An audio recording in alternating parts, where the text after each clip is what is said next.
কাছ থেকে, আপনাকে কৃষি পণ্য আমদানি করতে হবে আমেরিকার কাছ থেকে, আপনাকে সার আমদানি করতে হবে আমেরিকার কাছ থেকে। যেই গম আমরা ব্রাজিল ইউক্রেন থেকে কম দামে আমদানি করি, সেই গম আপনাকে বিনা শর্তে আমেরিকার কাছ থেকে আমদানি করতে হবে। আমাদেরকে কোনো শর্ত ছাড়াই আমেরিকার কাছ থেকে তুলা আমদানি করতে হবে। যেই তুলা আমরা অন্য দেশ থেকে কমে আমদানি করি, আমেরিকার কাছ থেকে যদি আমরা তুলা আমদানি করি তাহলে কি হবে? আমাদের যে জাহাজের খরচ, সেই খরচ বেড়ে যাবে। সেই খরচ বেড়ে গেলে আমাদের পোশাক খাতের দাম বৃদ্ধি পাবে। আমাদের যে পোশাক খাত, শিল্প খাত, সেটা ধ্বংসের মুখে পড়বে। আমাদের দেশে আমাদের যে কৃষি খাত, সেটা আরেকভাবে ধ্বংস হবে।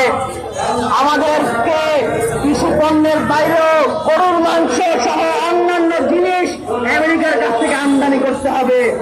আমাদের দেশে যারা গরু পালন করে যে কৃষকরা, তারা ধ্বংসের মুখে পড়বে।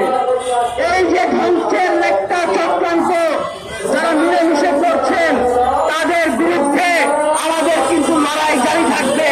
এই চুক্তি কোনোভাবেই বাস্তবায়ন হতে দেওয়া যাবে না। এই চুক্তি আমরা বাস্তবায়ন হতে দিব না। আমরা সারা দেশব্যাপী ছাত্রদের পক্ষ থেকে দুর্বল আন্দোলন গড়ে তুলব। আমরা সারা দেশের সকল মানুষকে, কৃষকদের সংগঠিত করব, শ্রমিকদের সংগঠিত করব, আমরা খেত মজুরদের সংগঠিত করব।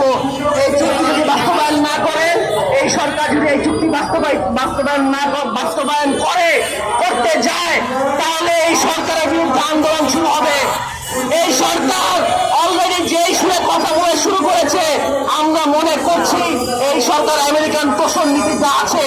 অতএব এই চুক্তি যদি বাস্তবায়িত হয়, এর বিরুদ্ধে যে আন্দোলন হবে, সেই আন্দোলনে আমরা সবাইকে নিয়ে এই চুক্তি বাতিলের জন্য বাধ্য করব।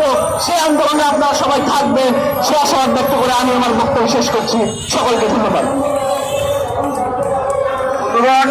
আমাদের সমাবেশ চলছে।